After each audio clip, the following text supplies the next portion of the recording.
परीक्षित राजाच्या लक्षात आले की जो कठोर पुरुष गायी बैल यांना त्रस्त करीत आहे तो कलीच होय।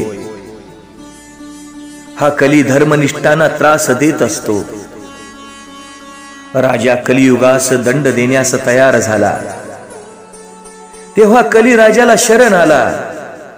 कलीने राजाच्या पायाला स्पर्श केला आणि त्यामुळे राजाची मती भ्रष्ट झाली।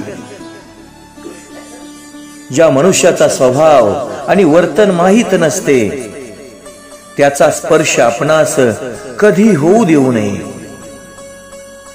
ज्या व्यक्तीचा स्पर्श तुम्हाला होईल त्या व्यक्तीचे गुणदोष तुमच्या शरीरात प्रविष्ट होतील। पुण्यशाली व्यक्तीचे परमाणु पवित्र असतात आणि पापी व्यक्तीचे परमाणु अपवित्र असतात। जशी व्यक्ती असेल तसे परमाणु स्पर्शाने तुमच्या शरीरात शिरतील। परीक्षिती राजाने कलीला स्पर्श करू दिला म्हणून त्याची बुद्धी विकारी झाली। राजाला माहित होते की तो कली आहे, अपवित्र आहे, त्याला शिक्षा केली पाहिजे। दुष्टांना दंड करणे राजाचे कर्तव्य आहे। तरीही त्याने कलीवर दया केली। मी तुला ठार मारित नाही।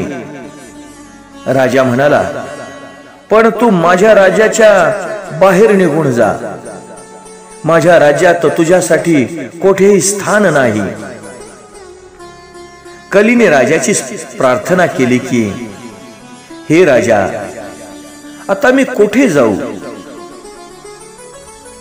म्हणून परीक्षितीने त्याला 4 जागी राहण्याची अनुमती दिली। द्यूत, मदिरा, नारी संग आणि हिंसा ही ती 4 स्थाने होत। या 4 जागी क्रमशः असत्य, मद, आसक्ती आणि निर्दयता ही 4 अधर्म राहतात।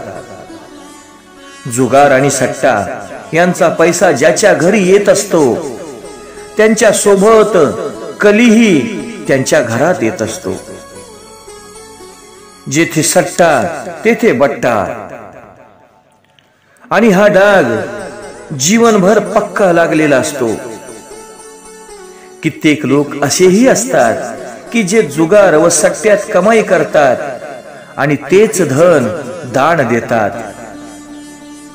ते समजतात की मी दान केले, आता माझी बुद्धी शुद्ध झाली, पण हे व्यर्थ आहे, हे धन अनितीचे आहे। असे धन दान केल्याने जीवन कधीही शुद्ध होत नाही। अधर्माने केलेले दान धन देव कधीच स्वीकार करीत नाही। शास्त्र विरुद्ध खाण्याच्या वस्तू जेथे खाल्ल्या जातात,